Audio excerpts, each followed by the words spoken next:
columna y baluarte de la verdad, edificando con sana doctrina a la Iglesia de Cristo.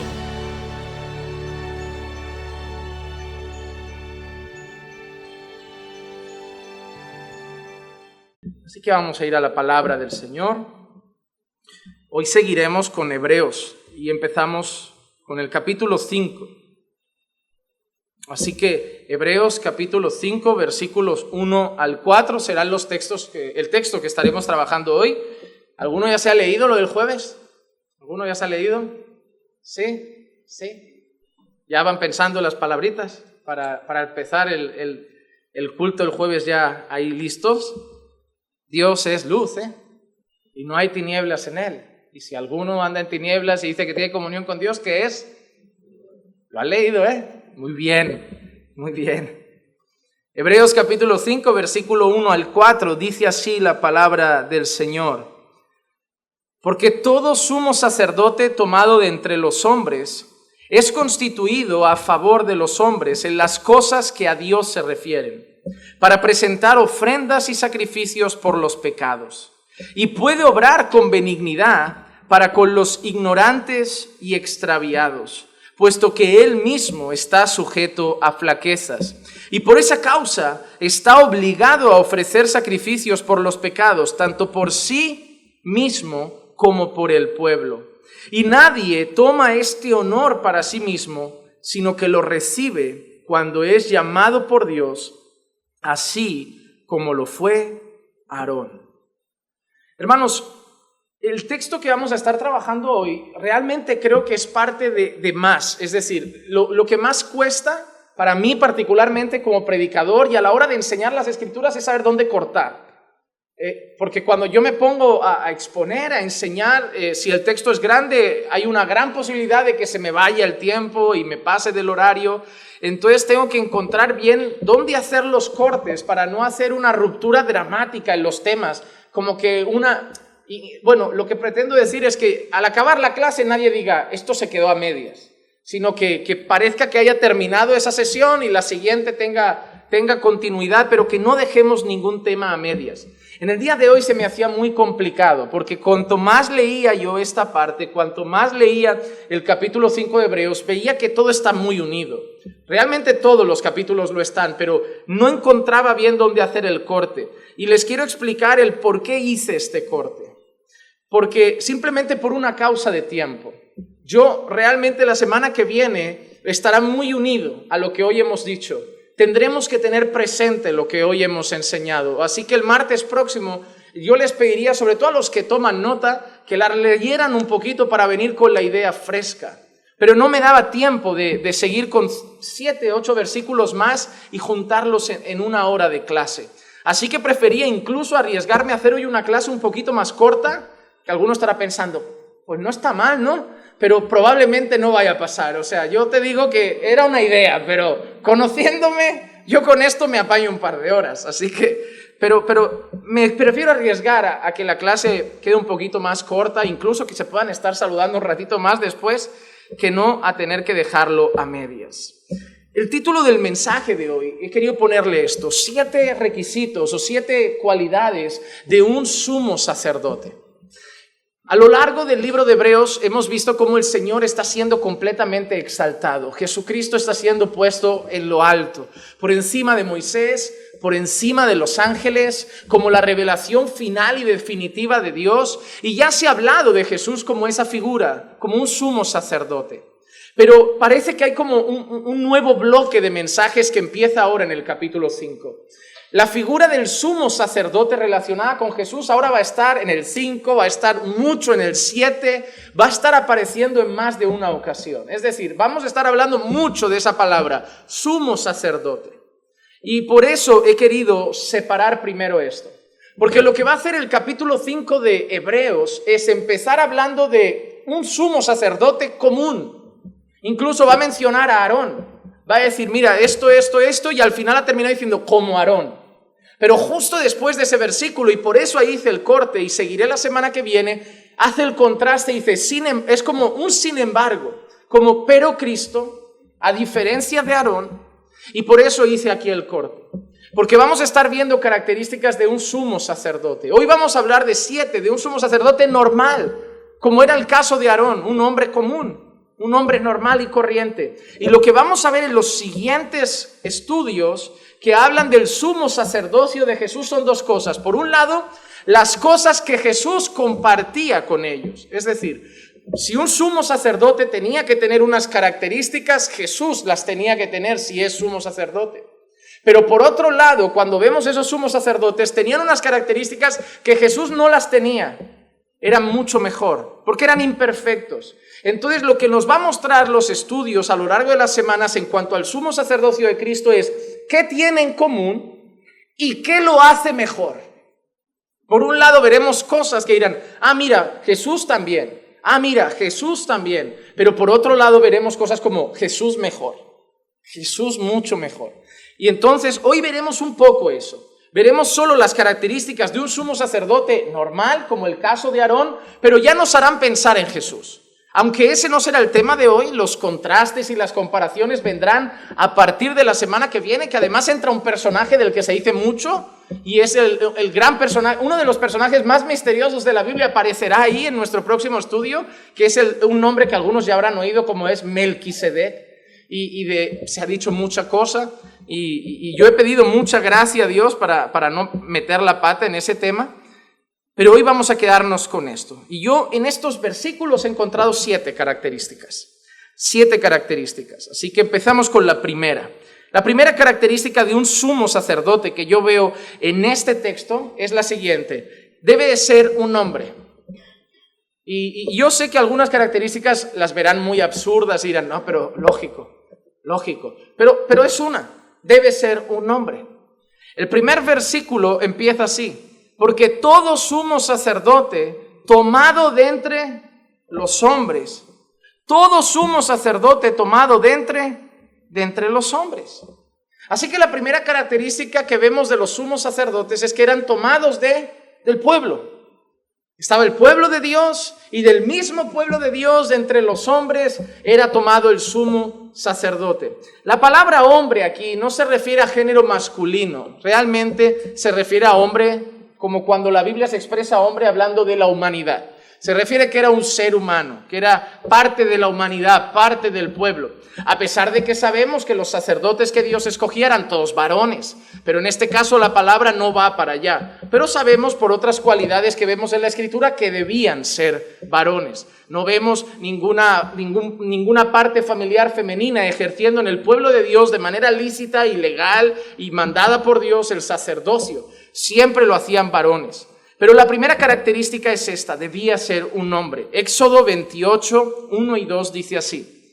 Entonces harás que se acerquen a ti de entre los hijos de Israel tu hermano Aarón y con él sus hijos para que me sirvan como sacerdotes. Aarón con Nadab y Abiú, Eleazar e Itamar, hijos de Aarón.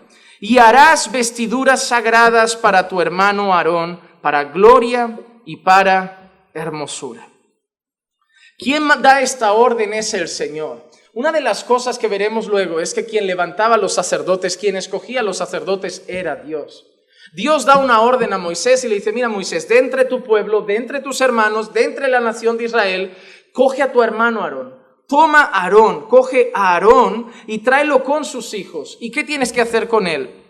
Los tienes que separar para que me sirvan como sacerdotes. Incluso tenían que vestirse diferente. Los sacerdotes eran personas que vivían una vida diferente al resto del pueblo. Sus vestiduras eran diferentes. Su estilo de vida, su manera de consagrarse al Señor, a las cosas del Señor, era diferente. Pero tenían que ser hombres. Un sumo sacerdote tenía que ser un hombre. Un inciso, cuando yo voy a hablar de 7 características de un sumo sacerdote, no quiero decir que son las 7 únicas características que debía tener un sumo sacerdote. Si leemos el Antiguo Testamento veremos un montón de cosas de los sumos sacerdotes que yo no voy a mencionar. Yo voy a decir 7 de nuestro texto. Estamos estudiando Hebreos y voy a decir 7 de nuestro texto. No quiero que piensen, pero es que el sumo sacerdote también esto y aquello. Sí, pero yo voy a hablar de nuestro pasaje. Y lo primero que vemos es que tenía que ser hombre. Y yo sé que es una cosa lógica, una cosa natural, Pero ¿por qué destaco esa primera característica? Una de las cosas que vimos en nuestros estudios de Hebreos es que Jesús tuvo que encarnarse para ser nuestro sumo sacerdote. Por eso para mí, aunque parezca lógico, es importante. ¿Por qué? Porque Jesús, para ser nuestro sumo sacerdote, debía cumplir este requisito, debía ser hombre. Y una de las cosas que vimos en la Escritura, en el libro de Hebreos ya lo hemos visto, que para Él poder ser nuestro sumo sacerdote, para Él poder hacer expiación por nuestros pecados, para Él poder ser propiciación, para poder entregarse por nuestros pecados, Él debía ser hombre. Así que una cosa que es tan natural, una cosa que es tan normal, una cosa que es tan básica como debe ser hombre, es importante. ¿Por qué? Porque eso nos vuelve a apuntar a la encarnación de Jesús. Jesús es totalmente Dios y, como enseñamos, totalmente hombre, y especialmente tuvo que encarnarse por ciertas cosas, y una era para poder ser nuestro sumo sacerdote. Así que en primer lugar, el sumo sacerdote debía ser hombre, y Jesús lo cumple. Jesús se encarnó para poder ser nuestro sumo sacerdote. Número dos. Debía ser hombre, y el sumo sacerdote era constituido a favor de los hombres. Era un hombre que ahora iba a vivir en favor o a favor de los hombres. Era un hombre escogido entre los hombres para mediar por los hombres. El trabajo del sumo sacerdote era únicamente ese: dedicarse a mediar por los hombres, a trabajar en favor del pueblo, a estar ante Dios rogando, sirviendo, haciendo las tareas que Dios le iba a encomendar en favor de los hombres. Sacrificios por causa de los pecados, ofrendas, holocaustos y todas las cosas necesarias que fueran necesarias para el bien de los hombres. Levítico capítulo 9, versículo 22 al 24, dice así: Entonces Aarón alzó sus manos hacia el pueblo y lo bendijo. Y después de ofrecer la ofrenda por el pecado, el holocausto y las ofrendas de paz, descendió. Y Moisés y Aarón entraron en la tienda de reunión, y cuando salieron y bendijeron al pueblo, la gloria del Señor apareció a todo el pueblo. Y salió fuego de la presencia del Señor que consumió el holocausto y los pedazos de grasa sobre el altar. Al verlo, todo el pueblo aclamó y se prostró rostro en tierra. Mira la escena. Dice que Aarón extiende sus manos hacia el pueblo y lo bendice. Por eso vemos en la Escritura una cosa que se llama la bendición sacerdotal. Hasta hoy hay iglesias que a veces la siguen mencionando. Aunque yo creo que realmente, y voy a hacer alguna comparación en eso, veremos que el oficio de sumo sacerdote, en cierta manera, puede tener alguna comparación hoy en día con el trabajo o el oficio ministerio de un pastor. ¿Por qué? Debe ser hombre. Veremos algunas cosas, pero recalco, no somos sumos sacerdotes, no estamos bajo el antiguo pacto, no hacemos sacrificios por los pecados, no hacemos holocaustos. Sin embargo, hay ciertas cosas en el oficio sacerdotal que pueden ser comparadas en cierta manera con el oficio y el ministerio de un pastor. En este caso, vemos a Aarón alzando las manos hacia el pueblo y bendiciendo al pueblo. Bendecir al pueblo no se refiere al hecho de que Aarón sea el portador de la bendición. Una cosa debe estar clara: los hombres no podemos dar bendición a nadie. Cuando vemos en la Biblia que bendijo al pueblo, la expresión bendecir al pueblo significa que Aarón no dijo yo te bendigo. Significa que Aarón dijo que Dios te bendiga. Que el Señor te bendiga y te guarde y haga resplandecer su rostro sobre ti. Las cosas que Aarón dijera. Pero lo que quiero decir es que Aarón, en cierta manera, no confundan esta palabra, pero declaraba la bendición de Dios sobre el pueblo. Más bien la pedía, la requería. Además, una cosa, Aarón tenía el llamado para hacer eso. Era el destinado por Dios para hacer eso. El escogido por Dios para hacer eso. Hay cosas en el Antiguo Testamento que yo no veo que estén mal. Por ejemplo, Aarón dice que extendía las manos ¿hacia quién? hacia el pueblo. No creo que sea algo necesario en plan, a ver, es que si me equivoco de dirección, a ver si Dios va y bendice a otro. No creo que sea exactamente por eso. Yo creo que muchas cosas de las que se ven en el Antiguo Pacto es simbólico. Es decir, cuando yo extiendo mis manos hacia el pueblo es que deseo para el pueblo algo de parte de Dios. Por eso a veces lo hacemos, presentamos a hermanos y podemos decir, hermanos, extiendan sus manos hacia ellos. A veces yo he estado predicando fuera en alguna conferencia y antes de predicar siempre me gusta pedir la colaboración en oración de la iglesia y a veces fuera lo digo, hermanos, extiendan sus manos hacia mí y pidan que Dios pueda usarme. Es una manera de expresar simplemente la dirección de nuestras oraciones. Es como decir, Señor, bendice a esos hermanos, bendice a ese pueblo. No todo está mal. A veces hay gente que se pone tiquismiquis y decir, ay, no hay que orar poniendo las manos en una dirección. No, yo sé que si estoy así y pido que Dios bendiga a mi esposa, pues Dios me escucha igual que si estoy así. Es algo meramente simbólico, pero tampoco podemos afirmar que sea algo malo. Cuando vemos aquí que Aarón extendía sus manos hacia el pueblo, era una manera en que Aarón estaba pidiendo la bendición de Dios para el pueblo. Está bien y es lícito, pero ven quién lo hace. Es el sumo sacerdote, el que desea y está como mediando entre la bendición de Dios y el pueblo. Es el sumo sacerdote el que está como un filtro para que el pueblo reciba la bendición de Dios. Es el filtro para que Dios bendiga al pueblo. Es quien pide la bendición de Dios para el pueblo. Uno de los temas que vimos en los ayunos de hombres, creo que lo expuso, no sé si fue el hermano John Jairo, ahora no lo recuerdo, pero una de las cosas que vimos de un hombre como sacerdote del hogar es que él era mediador entre la bendición de Dios hacia la familia. ¿Por qué? Porque como hombres nosotros luchamos porque nuestras familias estén bien y puedan ser bendecidas por Dios haciendo las cosas debidas a los ojos del Señor y así buscando su bendición para nuestros hogares. El trabajo del sumo sacerdote era ese, buscar la bendición de Dios para el pueblo. No venía sola, obviamente requería obediencia, requería andar en integridad, requería cumplir los mandamientos, pero es lo que él deseaba. El deseo del sumo sacerdote es que el pueblo estuviera en paz con Dios. Cada vez que había pecado, había sacrificio. ¿Por qué? Porque se entendía de esta manera. El pueblo ha pecado. ¿Dios cómo se pone? Irado. Entonces el sumo sacerdote rápido dice, hay que calmar la ira del Señor. Hay que hacer un holocausto. Hay que hacer un sacrificio. Ahí se hace el sacrificio. Dios lo acepta. La ira de Dios se calma. El pueblo vuelve a estar en paz con Dios. Era más o menos la visión que ellos tenían. La visión de ellos tenía el sacerdote, claro, eso sería un trabajo agotador, porque cada día la gente pecaba. El sacerdote estaría como loco, como diciendo, madre mía, si es que no vale la pena calmar al Señor si me enfadáis mañana otra vez. No vale la pena, pero era su trabajo. Él se dedicaba al bienestar del pueblo. Él veía a un Dios airado y no se quedaba de brazos cruzados. Él tenía que hacer los sacrificios oportunos y las cosas oportunas para que Dios otra vez estuviera en paz con el pueblo. Así que en el fondo Él sirve a Dios, pero para el pueblo.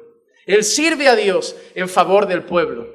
Él extiende las manos y desea la bendición de Dios para el pueblo. Y luego incluso hace una ofrenda por el pecado. El holocausto y las ofrendas de paz bajan. ¿Y qué hace Dios?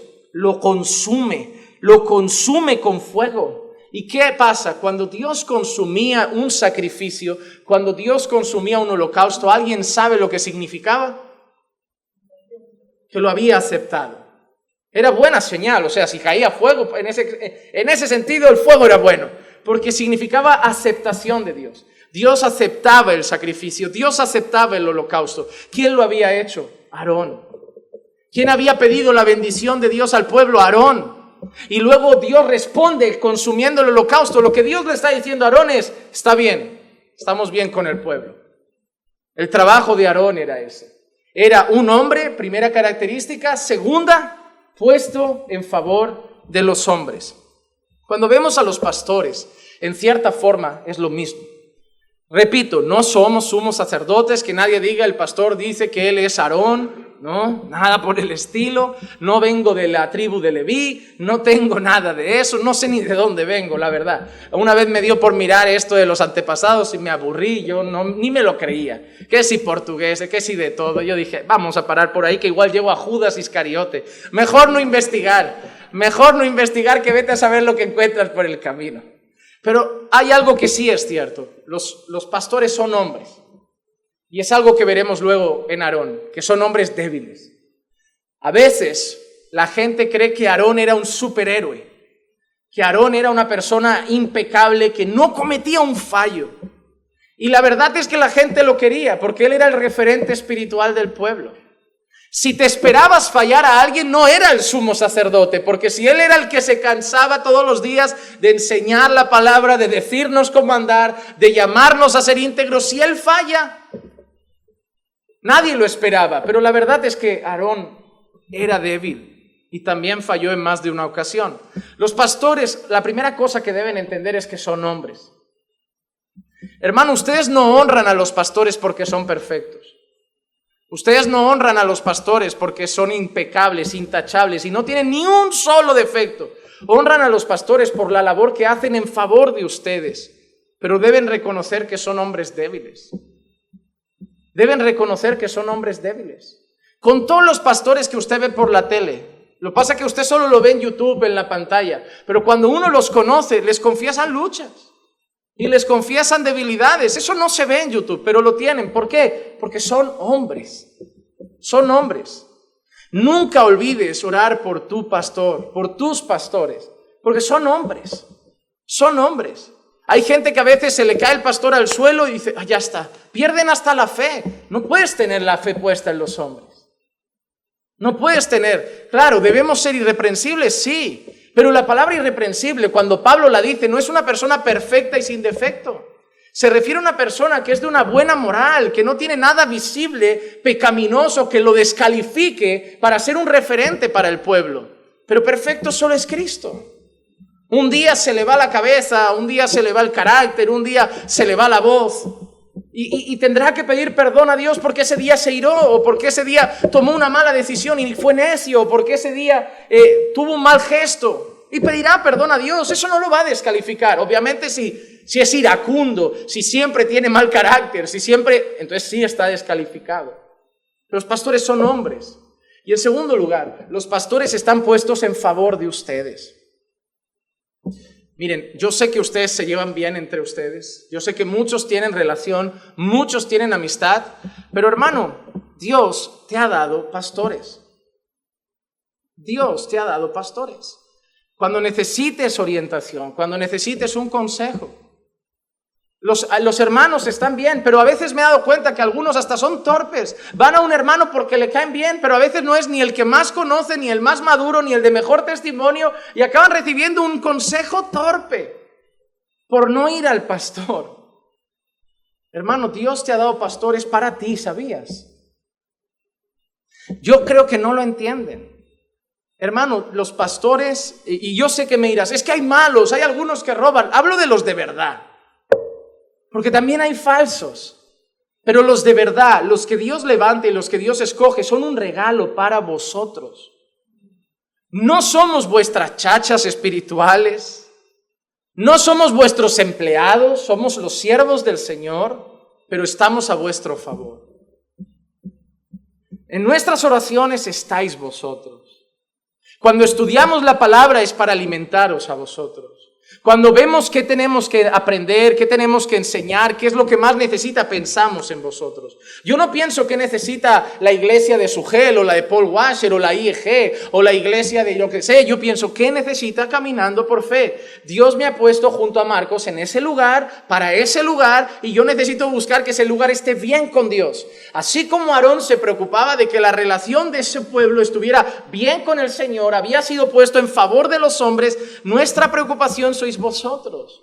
Solo dejadme daros un consejo antes de seguir. Aprovechadlo. Aprovechad ese regalo que Dios os ha dado. Buscad dirección, buscad consejo, buscad consuelo. No sé lo que necesitéis, pero aprovechadlo. Dios os ha dado pastores a vosotros. No se los ha dado al mundo. No pastoreamos Hospitalet. Es más, yo soy una persona muy tajante en las redes sociales. Nos escribe mucha gente que nos dice, cada domingo nos conectamos a ver una prédica de ustedes, usted es nuestro pastor, somos miembros como de Caminando por Fe. Le digo, ni eres miembro de Caminando por Fe, ni soy tu pastor. Porque pastorear no es ver vídeos de alguien. Soy muy tajante en eso, le digo, no lo tomes a mal, pero busca una iglesia. Congrega en un lugar. Yo no soy pastor ni siquiera de Barcelona, ni siquiera de Hospitalet. Yo soy pastor de este lugar. Claro que si salgo y alguien me pide un consejo, se lo daré como un hermano. Pero cuando yo doblo mis rodillas y yo pido por un pueblo, yo no estoy pidiendo por los nombres de todos los correos electrónicos que nos llegan. Yo pido por Machón, yo pido por Andrei, yo pido por Johnny, yo pido por Laís, yo pido por Carlos, yo pido por Dani y sus bebés que acaban de nacer. Porque son los que yo cuido, son los que yo pastoreo, son los que me quitan el sueño, los que me hacen llorar, los que me hacen reír, los que me hacen no dormir. Son los que me estresan y me alegran, son los que tienen mi corazón en un vaivén de emociones. Pero Dios ha dado pastores para el pueblo. Aprovéchenlos, aprovéchenlos. Para instruirlos, para enseñarlos, para guiarlos, para aconsejarlos. Hermanos, úsenlos. Y Dios quiera que mañana haya más, porque el gran problema es llegar a todos. Pero gracias a Dios ya tenemos 2, tampoco hay uno solo. Ya hay 2 a los que poder recurrir. Y mañana Dios proveerá. Dios es al final el buen pastor es Él. Y Dios proveerá más. Pero eso, Aarón, el sumo sacerdote, era un hombre. Y puesto en favor de los hombres. Los pastores son hombres puestos en favor del pueblo de Dios. Vamos a la tercera característica. La tercera característica es que el sumo sacerdote es constituido para las cosas que se refieren a Dios. Nuestro versículo sigue así, en las cosas que a Dios se refieren. Lo leo entero, lo que hemos leído hasta ahora. Porque todo sumo sacerdote tomado de entre los hombres, es constituido a favor de los hombres. 2 y 3, en las cosas que a Dios se refieren. Es decir, Aarón no estaba en el pueblo para otras cosas. Estaba en el pueblo para las cosas que tienen que ver con la vida espiritual del pueblo. No creo que nadie buscara a Aarón para que le alicatara el baño. No creo que nadie buscara al sumo sacerdote para otras cosas, porque la figura del sumo sacerdote era un hombre colocado por los hombres para cuidar de la vida espiritual de ellos, no de otra cosa.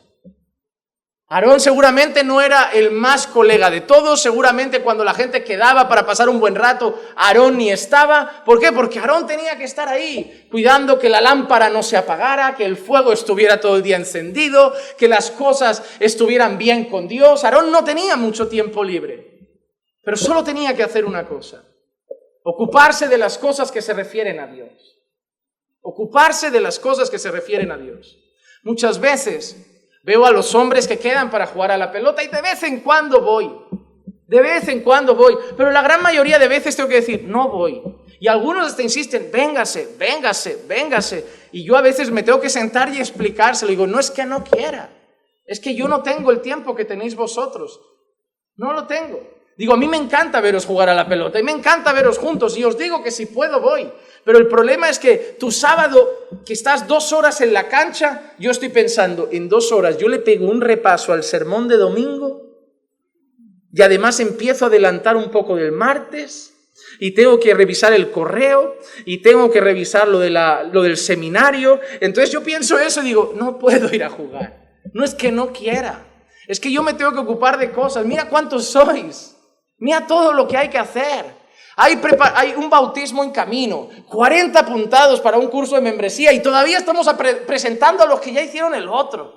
Más las cosas que los miembros ya tienen, más las dudas que los nuevos presentan. Piensa en todo eso y dime si ves tiempo de ir a jugar a la pelota.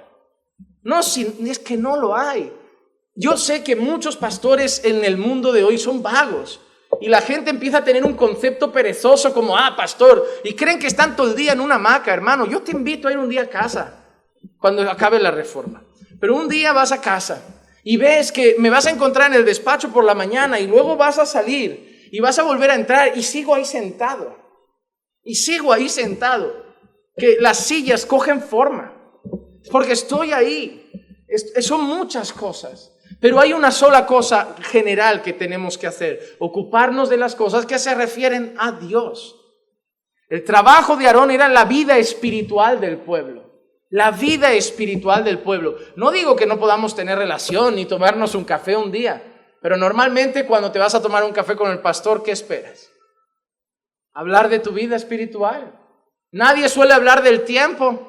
Nadie suele hablar de fútbol. Cuando alguien dice, pastor, tomamos un café, al final, ¿qué acaba saliendo? Su vida espiritual. Un consejo por aquí. Y eso no es malo. Eso es normal. Eso es normal. Porque Dios nos ha puesto en vuestra vida para las cosas que tienen que ver con Dios. Para las cosas que tienen que ver con Dios. El sumo sacerdote era un hombre escogido a favor de los hombres en las cosas que se refieren a Dios. Mira este texto, Éxodo 27, 20 y 21. Éxodo 27, 20 y 21. Y mandarás a los hijos de Israel que te traigan aceite puro de olivas machacadas para el alumbrado, para que la lámpara arda continuamente. En la tienda de reunión, fuera del velo que está delante del testimonio, Aarón y sus hijos, ¿quién estaba? Aarón y sus hijos la mantendrán en orden delante del Señor desde la tarde hasta la mañana. Será estatuto perpetuo para todas las generaciones de los hijos de Israel. Tenían que recibir aceite de oliva machacada, del bueno, hermano. Esto seguramente no saben lo que es el aceite español. Pero, hermano, necesitaban aceite por una finalidad. Había una lámpara que tenía que estar ardiendo todo el día. Imagínate que Aarón pone aceite, enciende la lámpara y se va a pasar una mañana agradable tomando un café. ¿Cómo está la lámpara cuando llega?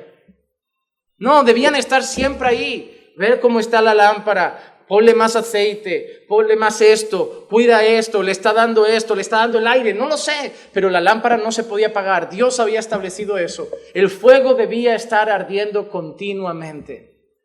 Hay muchas personas que hacen que esto sea como un símbolo. En un sentido dicen que representa nuestra vida espiritual y el deseo del Señor es que nosotros mantengamos nuestra vida espiritual constantemente viva. Pero bueno, eso es simplemente un símbolo. En aquel momento era un acto religioso dentro de las normas y órdenes que se tenían que cumplir, y Aarón tenía que cumplir eso entre otras cosas. Pero Aarón no se dedicaba a nada más. Aarón y sus hijos se dedicaban a que la lámpara estuviera encendida, a que las cosas estuvieran en orden durante el día, durante la tarde, durante la noche. Su vida se centraba en que todo lo que tiene que ver con Dios y el pueblo estuviera en marcha. Estuviera en marcha. Hacemos una paradita hasta aquí rápido. Jesús se tuvo que encarnar. ¿En favor de quién vino a hacer las cosas? En favor de los hombres. ¿Y qué vino a hacer? Sino las cosas que se refieren a nuestra relación con el Padre. Él no vino a reconciliarnos con Dios. Él no vino a que pudiéramos recibir la bendición de Dios. Él no vino a que pudiéramos entrar ante el trono de la gracia para hablar con el Padre. Él vino a hacer todo lo que tiene que ver con Dios. Así que ahí vemos a Jesús mismo. Vemos que Jesús se hizo hombre, se encarnó. Vemos que vino en favor de nosotros, de los hombres, pero no vino para hacernos ricos, como ese falso evangelio de hoy enseña. No vino por las cosas materiales. Jesús no vino para que tuviéramos más comida en la nevera. Jesús no vino para que tuviéramos más dinero en el banco. Jesús no vino para que tuviéramos más oportunidades de trabajo. Yo no digo que Dios no te pueda bendecir con eso, pero Jesús no vino para eso. Porque eso también te lo puede dar el diablo, hermano. El diablo te puede dar trabajo. La gente tiene un concepto extraño. La gente piensa a veces que si es algo agradable es de Dios. Si es desagradable es del diablo. Como si te han dado el trabajo es de Dios. Si te han despedido ha sido el diablo. No, a veces es el día. ¿Qué te digo una cosa? Te digo más. A veces la puerta de trabajo la abre el diablo y el que la cerró a veces fue Dios. Si Dios sabe que ese trabajo está matando tu vida espiritual, te está alejando de Él, no te permite congregar, no te permite tener una vida espiritual bien, ¿a quién le interesa que lo pierdas? A Dios, para que vuelvas a sus pies. Pero ¿a quién le interesa que lo tengas? No digo que siempre las puertas de trabajo sean o Dios o el diablo, pero quiero mostraros algo, que no todo lo que parece agradable viene siempre de Dios. Ni todo lo que parece desagradable viene de Satanás. Miren, Los momentos difíciles en mi vida, momentos duros a veces, sé que ha sido la mano de Dios, porque me han humillado. Me han mostrado soberbia, me han mostrado orgullo, me han mostrado cosas. ¿Eran agradables? No. Eran duros, eran momentos difíciles, momentos de tener casi la cabeza en el suelo, pero quien los permitía era el Señor. Porque era la manera de trabajar con el carácter y hacerte más como Jesús. El que está más encantado de que la gente no busque a Dios, tenga mucho dinero y un montón de cosas, puede ser Satanás mismo. O vamos, hermano, es que si tú relacionas bendición con dinero, entonces estás diciendo que los grandes cantantes de reggaetón que van con Lamborghinis y en mansiones, ¿qué? ¿Son bendecidos por Dios? Claro que no. ¿Qué tiene que ver Dios con esa música que es pornografía cantada? ¿Qué tiene que ver Dios con esa porquería? ¿Cómo Dios va a bendecir eso? O como hoy grababa un vídeo, una señora que dice que es modelo cristiana. Dos palabras que a mí no me gustan mucho juntas. Y yo lo dejo muy claro. Cuando alguien les pregunte, mi opinión es clara en cuanto a eso. Creo que el modelaje es un mundo lleno de vanidad. Es todo pésate, mídete, tienes que entrar aquí. O sea, es una obsesión con el cuerpo. Y no me entra en la cabeza que una mujer de Dios viva en esa obsesión y en esa vanidad.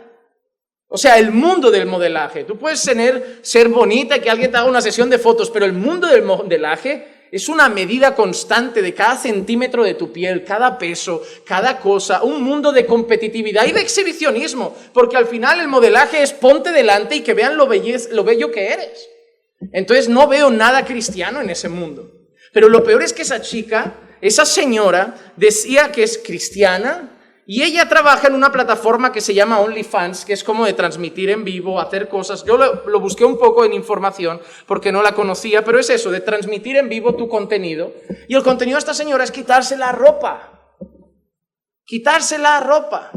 Y lo mejor es que ella en su publicación decía, yo soy una fiel devota de Dios, una mujer religiosa, y como cristiana que soy, aunque la gente me haya criticado, yo les garantizo que oré y Dios me dio permiso. En serio. Se lo contaba a Clicia y me dijo, su Dios, pero el Dios de la Biblia no. En serio, mira cómo está el cristianismo. Miren cómo está el cristianismo. Porque empezamos a relacionar que si va bien, como a través de eso, gana $1 millón al año de dólares, tiene un montón de cosas materiales, es como, no, si va bien, Dios la está bendiciendo. No, hermano, no relacionen bendición con cosas materiales, ni lleguen a pensar que pasar por un momento de escasez es una maldición. Porque el apóstol Pablo los pasó. Aprendí a gozarme en la abundancia y aprendí a gozarme en la escasez. Entonces, Pablo siguió siendo bendecido en la abundancia y siguió siendo bendecido en la escasez. Porque la bendición no es cuántas cosas materiales tienes. La bendición es si tienes a Cristo. Eso es ser bendecido. La mayor bendición que tenemos los seres humanos es estar en paz con Dios y en el centro de su voluntad. Esa es la mayor bendición que podemos tener. Entonces, Jesús vino, se encarnó en favor de los hombres y para mediar en las cosas que tienen que ver con Dios. Así lo hacía Aarón también, así lo hacía el sumo sacerdote y así nosotros como pastores somos hombres puestos en favor del pueblo y para encargarnos de las cosas que tienen que ver con Dios en cuanto al pueblo de Dios.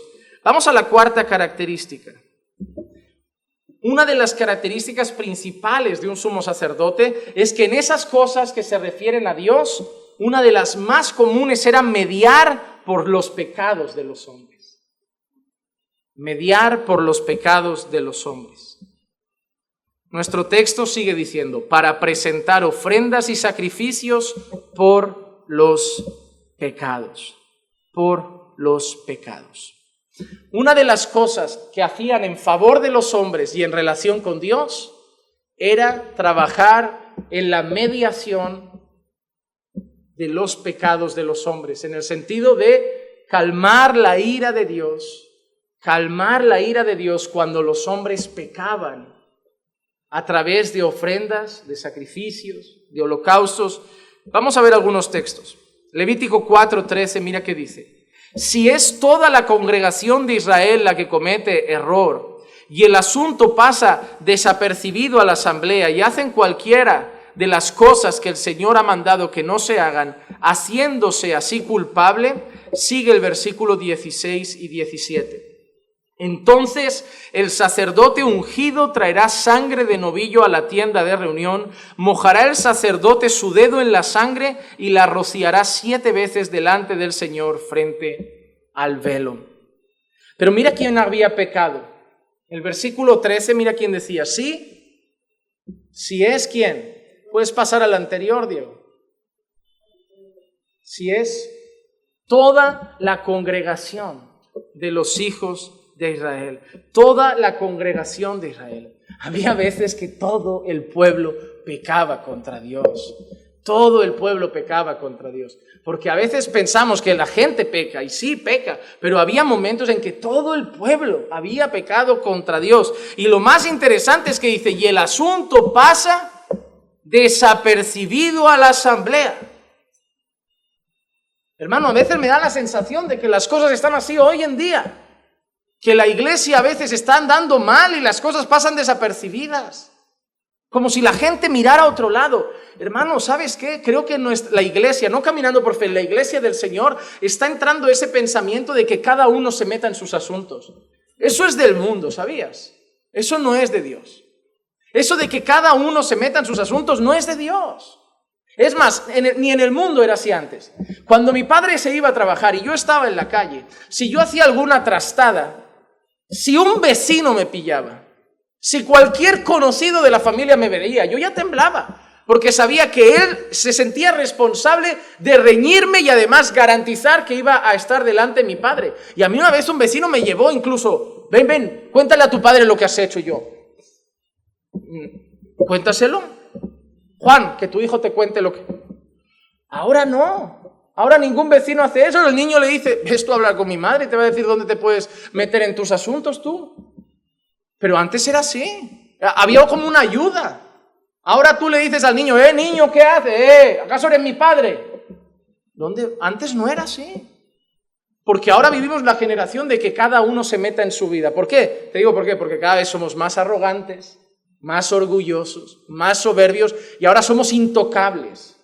De mi matrimonio nadie habla, de mis hijos nadie habla, de mí nadie habla. ¿Cómo que no? Si lo que más necesitamos es que la gente venga a ponernos las cosas claras. Porque a veces tú no lo ves, pero otros sí lo ven. Y en la iglesia hoy está así, tú corriges algo y te dice, el que esté libre de pecado, que tire la primera piedra. No, pues tírame tú otra si quieres, pero yo soy tu hermano. Mi deber es este. Mi deber es corregirte, igual que tú el día de mañana, cuando me veas a mí tropezar, es corregirme a mí. Hermano, que en esta iglesia, por favor, nadie diga que nadie se meta en mis asuntos, o quién... No, esa actitud no, porque solo nace del orgullo. Solo nace del orgullo. Y si tú también deseas ir a todos a tirar pedradas, a lo mejor también es por orgullo.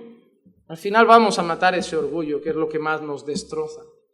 Pero hermanos, a veces pasa esto. Toda la congregación pecaba, pero cuando se daban cuenta, cuando el pecado salía a la luz, el sacerdote tomaba sangre de novillo en la tienda de reunión, mojaba el dedo y rociaba la sangre 7 veces. Pero mira qué interesante, Levítico capítulo 4, versículos 2 y 3. Habla a los hijos de Israel diciendo, si alguien peca, ¿cómo? Inadvertidamente, en cualquiera de las cosas que el Señor ha mandado que no se hagan, y hace alguna de ellas. Mira qué dice ahora. Si el que peca es el sacerdote ungido, trayendo culpa sobre... Cuando pecaba el sacerdote, ¿sobre quién caía culpa? Si el sacerdote es el que se encargaba de estar bien con el que se encargaba de que el pueblo estuviera bien con Dios, y el sacerdote se torcía, ¿quién se torcía también? ¿Sabes por qué muchas iglesias están torcidas? Porque los púlpitos están torcidos. Porque si los púlpitos estuvieran haciendo su trabajo, la cabra se va, pero la oveja se endereza. La cabra se va dando un portazo, pero la oveja irá, cambiaré de vida, porque sé que eso es lo que el Señor dice en su palabra. Pero el problema es que como muchos púlpitos se han torcido, la iglesia está como está. Al final las iglesias son un reflejo de los púlpitos, de lo que sale de aquí, de lo que se enseña aquí, de lo que se expone aquí, de lo que se corrige aquí. Al final va a haber un reflejo en la iglesia. Va a haber un reflejo en la iglesia. Si el que peca es el sacerdote ungido trayendo culpa sobre el pueblo, que entonces ofrezca al Señor un novillo sin defecto como ofrenda por el pecado que ha cometido. Pero es curioso que habla de un pecado inadvertido. Hermano, habían pecados que Dios los contempla en la ley que se cometían sin querer, por falta de conocimiento o simplemente porque se hizo sin querer. Por ejemplo, que se te escapara el toro y que matara a un vecino de una cornada, estaba mal. Había habido un crimen y el toro era tu responsabilidad, pero tú habías querido matar al vecino. No, pero Dios exigía que se tomara medidas. Es decir, hay una cosa interesante, Dios aborrece tanto el pecado que había que hacer cosas hasta con los pecados que se cometían sin querer. Como decir, Señor, pero ha sido sin querer, no me importa, me has ofendido. Sin querer, pero me has ofendido. Hermano, mira si es serio para Dios el pecado. Mira si es serio para Dios el pecado, que Dios tenía una manera de regular incluso los pecados que se cometían sin querer, por equivocación o por desconocimiento, pero aún así Dios exigía que se pagara por esos pecados. Hermano, para Dios pecado es pecado. Y si tú piensas que has pecado y luego te dicen en la predicación, oye, esto está mal a los ojos de Dios, y tú, ¡hala, yo no lo sabía! Bueno, no pasa nada, Dios lo entenderá. No, es pecado. Es pecado. Hay mucha gente que se va a ir al infierno porque considera que lo que hace no es pecado, porque no saben a la luz de la palabra que están pecando algunos de ellos. Pero el Señor los va a contemplar como pecadores igual. Pecado es pecado. Si yo paso por la ronda a 200 por hora y me llega una multa a casa y le digo al policía, disculpe, es que yo no sabía que había un radar. Es decir, eso es tu problema. Aunque yo le diga, disculpe, es que yo vengo de Alemania y yo no sabía que había límite de velocidad. Señor, ese es su problema. Ya su deber es conocer las normas y cumplirlas. Si usted lo ha hecho, vale, supongo que lo ha hecho sin querer, lo comprendo, lo entiendo, pero pague la multa. Porque pecado es pecado. Entonces, hermanos, lo que hacían los sumos sacerdotes, lo que el sumo sacerdote tenía que hacer era mediar por los pecados de los hombres. Así que recapitulo los 4 rápido. 1, hombre, Jesús se tuvo que encarnar. 2, en favor de los hombres, Jesús tuvo que hacer todo lo que hizo en favor nuestro. 3, en las cosas que se refieren a Dios, Jesús hizo todo lo que hizo en nuestra relación con el Padre. En cuanto a nuestra relación con el Padre se tiene que ver. Y 4, los sumos sacerdotes mediaban por los pecados del pueblo. Y Jesús vino a limpiarnos de todos nuestros pecados. Así que ya vemos cosas que Jesús tiene igual a estos sumos sacerdotes, pero luego veremos cosas que tiene mejor y mucho más excelente, pero lo iremos viendo en otros capítulos. Vamos a la 5ª característica. Les dije que se iban antes, pero pinta mal, pinta mal. 5ª. Debe ser compasivo con los hombres que representa. Debe ser compasivo con los hombres que representa. Mira este versículo 2, qué interesante. Y puede obrar con benignidad para con los ignorantes y extraviados, puesto que él mismo está sujeto a flaquezas. ¿Cómo debía obrar el sumo sacerdote? Con benignidad, con compasión. No era un tirano que creía que era el mejor y que el resto eran un montón de pecadores que ofendían al Señor. Aarón no estaba ahí como diciendo, otra vez trabajando por estos pecadores, Dios, con lo bien que estoy yo con Dios. Pero esta gente sucia que me ha tocado aquí para representar, qué desastre. Aarón no estaba así. Aarón debía tener benignidad con lo que dice, con los extraviados, con los ignorantes. Aarón debía ser compasivo, pero el texto mismo nos dice por qué Aarón debía ser compasivo. ¿Por qué? Porque él también era pecador.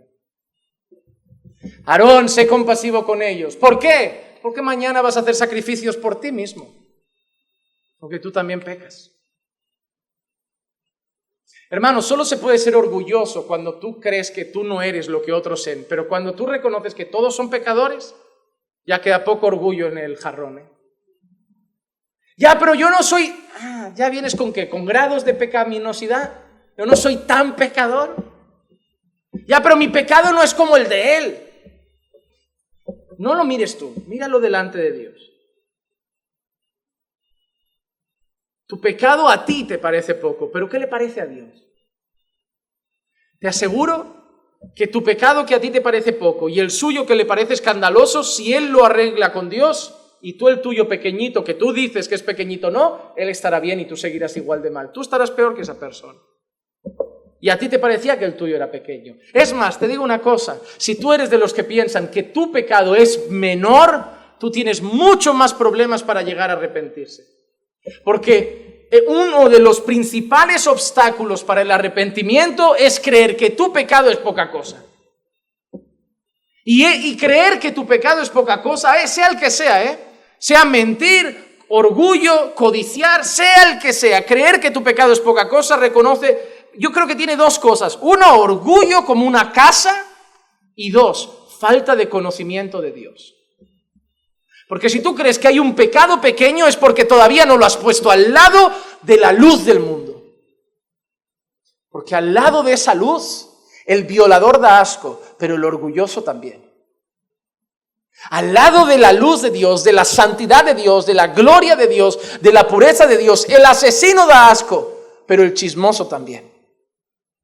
Al lado de la santidad de Dios, el que atraca un banco da asco, pero el que le roba 2 euros a mamá también. Al lado de la santidad de Dios, pecado es pecado. Y así como el adúltero llega humillado, como he destrozado mi familia y se rompe, el orgulloso debe llegar igual. El charlatán debe llegar igual. Porque no se trata de cómo ve el mundo nuestros pecados.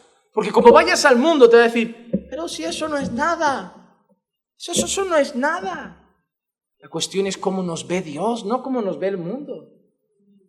Y debemos luchar para estar bien con Dios. Si para el mundo les parecemos santos, ¿te crees santo? Que no has roto un plato. Si yo digo, si tú vieras como yo me veo ante Dios, me veo de todo menos que no he roto un plato. ¿Te has dado cuenta lo interesante? El mundo cree que nos vemos como santurrones que no han roto un plato. Y si supieran que nos vemos peor de lo que ellos se ven a sí mismos.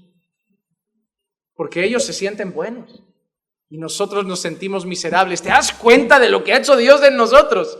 Antes éramos pecadores que abrazaban el pecado y creíamos que éramos buena gente, con alguna mala práctica, pero buena gente. Al fin y al cabo no habíamos matado, ni violado, ni asesinado, ni hecho una masacre. Y ahora cuentas una mentira y te estás dando golpes en la cabeza todo el día. ¿Por qué? Carne maldita, ¿por qué? Y llegas al culto y estás así como cantando, como, hermano, ¿qué te pasa? Te veo apagado, te veo mal, ¿qué ha pasado? Ayer mentí a los de Yastel. ¿Sabes lo que dice el pastor siempre cuando llaman de no está el titular de la línea? Ayer lo hice. Hermano, si te atormentan tus pecados, es muy buena señal. Si te sientes cómodo como estás, es muy mala señal. Muy mala señal. No hay un día que yo me sienta bien. Un día. Cada vez que tengo que predicar no me siento digno. Cada vez que tengo que enseñar no me siento digno. Y más yo que me tengo que poner delante de vosotros. Enseñaros a vosotros. Y más yo que tengo la responsabilidad como Pablo de llegar a deciros, imitadme a mí. Porque yo estoy imitando a Jesús. Nunca me siento digno de eso. Nunca. Me cuesta levantar la cabeza muchas mañanas. Uno va haciendo su vida, pero en esos momentos en que te paras a pensar, te sientes un gusano. Pero a veces luego vuelvo a leer los evangelios y soy un gusano lavado por la sangre del Cordero de Dios. Y eso me da una paz. No me da una paz que me relaja. Me da una paz de, Juanma, no solo te he lavado, a ti y a tus hermanos, os he dado mi espíritu. Puedes batallar con eso. No dejes los brazos caídos. No te rindas. Usa las armas espirituales. Ves a orar. Lee la palabra. Canta alabanzas. Batalla. Yo te he hecho libre. Te he perdonado, pero también te he sellado con el Espíritu Santo. Te he hecho libre. Batalla. Así que el sumo sacerdote debía ser compasivo. Tratamos a gente pecadora. ¿Sabes lo peor que puede tener un pastor? Es esperar que la iglesia no falle. Cuando a veces te sientas con pastores que empiezan en el ministerio y te dicen, es que la iglesia, los primeros 2 o 3 años del pastor, es como una queja constante. Yo sé que su cabeza es como, ¿quién me mandaría haberme metido aquí?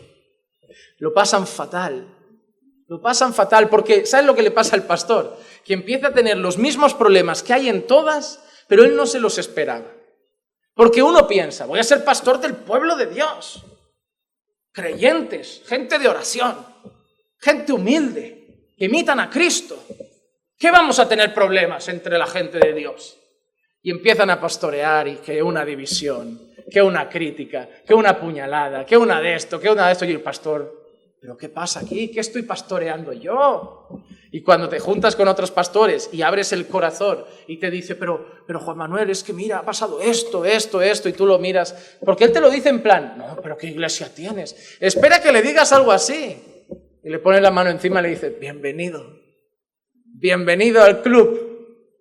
Es lo que hay. ¿Y qué hago? Ten compasión, ten paciencia, ten mucha paciencia. Y sobre todo, recuerda siempre que tú no eres el Mesías. Tu deber no es que sean como Jesús. Tú no cambias a nadie. ¿Tú sabes la paz que me dio cuando me enseñaron que yo no cambio a la gente? Porque los pastores tienen una manía al principio de pensar que si están mal es su culpa, de algo estaré haciendo mal porque no cambian. Pero luego dices, ¿y por qué ese sí? ¿Y por qué aquel también? Dices, no, yo enseño lo mismo. El que cambia es el Señor. Si ellos no oran, claro que no cambian. Si ellos no aplican, claro que no cambian. Si ellos no viven lo que se les enseña, claro que no cambian. Así que unos cambian y otros no, pero la culpa no es del pastor en sí mismo, sino de lo que uno hace con lo que recibe de parte de Dios. Hermano, eso te quita un peso de encima. Pero debes ser compasivo. Y ahí volvemos a mirar a Jesús. ¿Recuerdan esos textos en los que vemos a Jesús mirando a las personas y dice que tenía compasión de ellas? Y Jesús tuvo compasión de ellos porque los veía como ovejas sin pastor. ¿Qué tuvo Jesús de aquella mujer adúltera que iban a apedrear? Y cuando Jesús vio la viuda de Naín, si no me equivoco era, que estaba cargando, ¿a quién estaba cargando? A su hijo, y era a su único hijo, y era viuda. ¿Qué le quedaba a esa mujer? Nada. ¿Y qué tuvo el Señor Jesús? El Señor era compasivo. El Señor era compasivo. Así como el sumo sacerdote debía ser compasivo, Jesús es compasivo.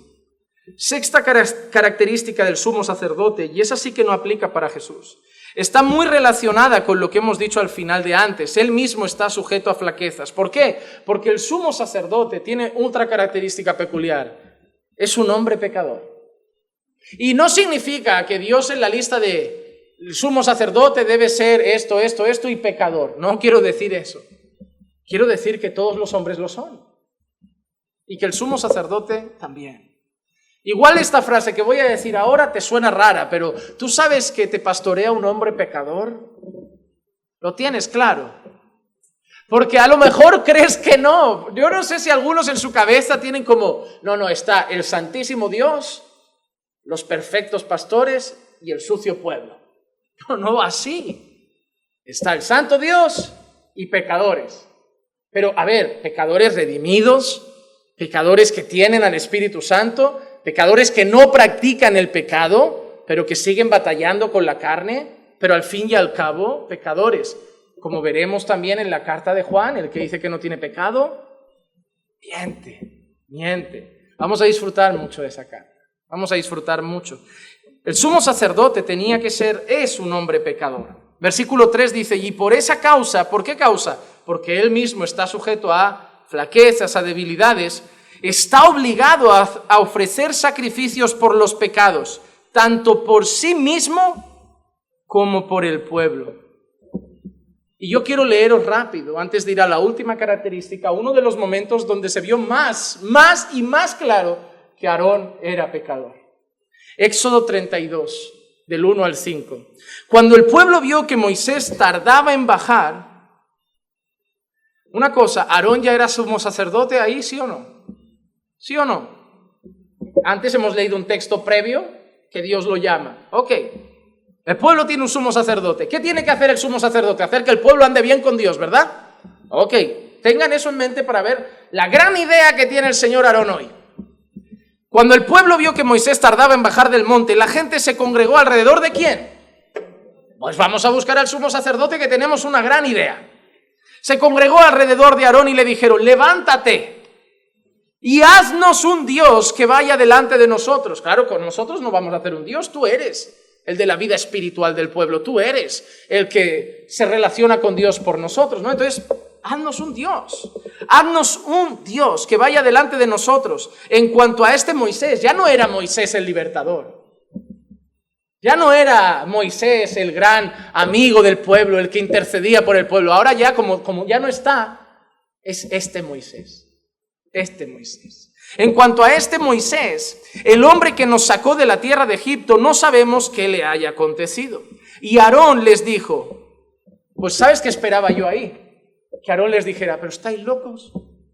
Si solo hay un Dios verdadero, si venimos de Egipto, que ahí tienen dioses que parecen águilas, que parecen burros, que parecen toros, solo hay un Dios verdadero, Dios nos lo ha mostrado, ha abierto el mar, nos ha sacado de Egipto, ha mandado las plagas. Eso es lo que uno espera, ¿no? De Aarón. Como diciendo: ¿estáis locos o qué? Poneos a orar, arrepentíos de lo que acabáis de decir, arrepentíos de vuestra idea. Eso es lo que esperaba uno de Aarón. Pero mira la idea de Aarón, ¿que os haga qué? ¿Que os haga qué? Un Dios.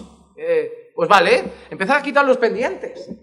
Quitaos los pendientes de oro de las orejas de vuestras mujeres, de vuestros hijos y de vuestras hijas, y traédmelos. Entonces todo el pueblo se quitó los pendientes de oro que tenían en las orejas y los llevaron a Aarón. Y él los tomó de sus manos y les dio forma con buril, e hizo de ellos un becerro de fundición. ¿Quién hizo el becerro? El pueblo no, El pueblo pide dirección al responsable espiritual. El pueblo pide permiso, pide dirección al responsable espiritual del pueblo. El pueblo no se puso a hacer un becerro. El pueblo le dijo a Aarón: háznoslo. Y Aarón va y lo hace. Y ellos dijeron: este es tu Dios, Israel, que te ha sacado de la tierra de Egipto. Algo que solo se decía del único Dios verdadero, ahora se decía de un becerro. Pero Aarón no solo hizo el becerro. Cuando Aarón vio esto, le hizo un altar, edificó un altar delante del becerro. Hizo el becerro y lo puso en una posición elevada, le hizo un altar, pero Aarón no lo deja ahí. Cuando Aarón vio esto, edificó un altar delante del becerro, y Aarón hizo una proclama diciendo: mañana será fiesta para él. Y le llama de la misma forma que llamaban a Adonai. Le llamaban de la misma forma que llamaban al único Dios verdadero, al becerro. ¿Y saben quién hizo el becerro? ¿Quién hizo el altar? ¿Y quién preparó la fiesta para adorar al becerro? El sumo sacerdote. Por eso el sumo sacerdote tenía que presentar a veces sacrificios por sí mismo, porque era un hombre pecador. Y es ahí donde Jesús no entra, y donde veremos en el libro de Hebreos que Jesús nunca presentó un sacrificio por sus pecados, sino que Él mismo fue un sacrificio por los nuestros.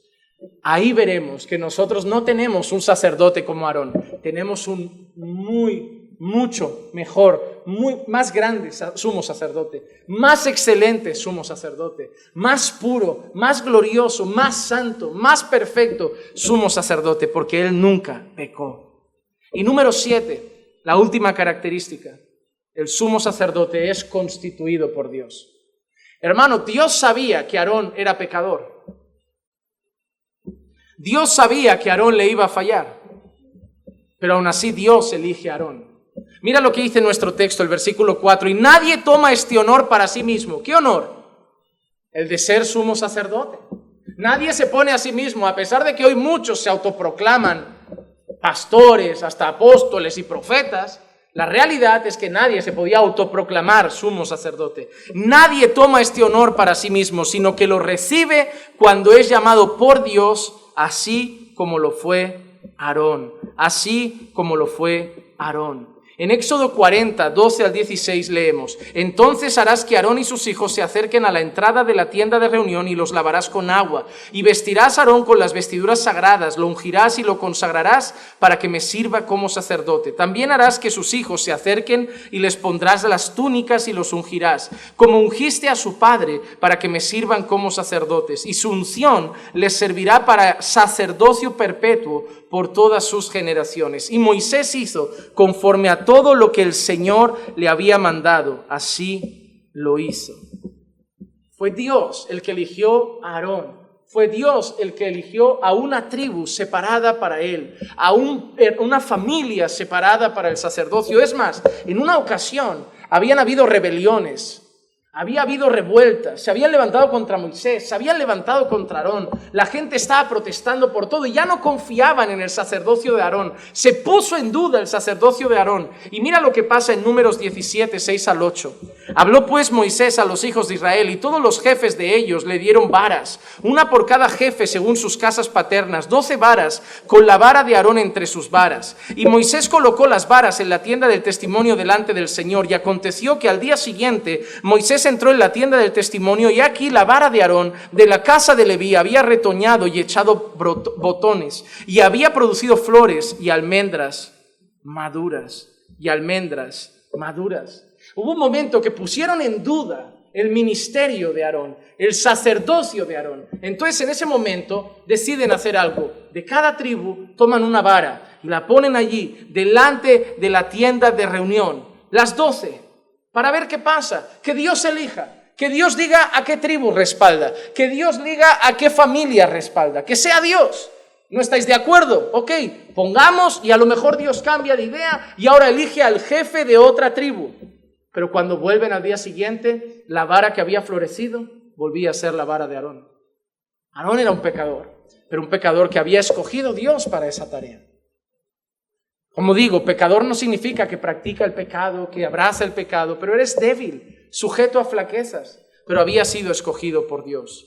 Así que tenemos las características. Número 1, recuérdenmelas. Debe ser hombre. Número 2, a favor de los hombres. Número 3, las cosas que se refieren a Dios. Tú hagas trampas, Diego. Número 4, para mediar por los pecados. Número 5, compasivo. Número 6, es un pecador a diferencia de Cristo. Y número 7, es escogido por Dios. Terminamos para irnos con esta lectura para que sepamos lo que veremos en los próximos estudios. Hebreos 7, 26 al 28. Él era pecador, ¿verdad? Pero mira, convenía que tuviéramos tal sumo sacerdote, santo, inocente, inmaculado, apartado de los pecadores y exaltado más allá de los cielos, que no necesita, como aquellos sumos sacerdotes, ofrecer sacrificios diariamente, primero por sus propios pecados y después por los pecados del pueblo, porque esto lo hizo una vez para siempre cuando se ofreció a sí mismo. Porque la ley designa como sumos sacerdotes a hombres débiles, pero la palabra del juramento que vino después de la ley designa al Hijo hecho perfecto para siempre. Ahí veremos en los próximos capítulos el contraste del sacerdocio de Aarón y del sacerdocio de nuestro Señor Jesús. Vamos a orar. Padre, te damos gracias por lo que hemos aprendido hoy. Te damos gracias por permitirnos ver estas cualidades de estos sumos sacerdotes, saber ver cómo nuestro Señor cumplió algunas, pero también cómo nuestro Señor era mucho más excelente y era un sumo sacerdote perfecto y más glorioso. Padre, que todo lo que sigamos aprendiendo día tras día sirva para poder mirar con más admiración a Cristo, para poder admirarlo más, amarlo más, Señor, contemplarlo con mayor devoción, Señor, y que podemos postrar nuestros corazones en mayor gratitud cada día ante nuestro sumo sacerdote Jesús. Señor, lleva con bien a nuestros hermanos a casa. Llévanos con bien hasta nuestros hogares. Acompáñanos en el camino de vuelta. Guárdanos, Señor, para que tengamos esta noche una noche de descanso y de paz en tu presencia. Que mañana podamos tener un día para tu gloria. Que a pesar de que no tengamos culto aquí reunidos, Señor, en nuestras casas podamos buscarte, Señor, podamos orar, podamos leer tu palabra, Señor, y que mañana podamos honrarte del mismo modo. Gracias, Padre, por todo. En el nombre de Jesús. Amén. Amén.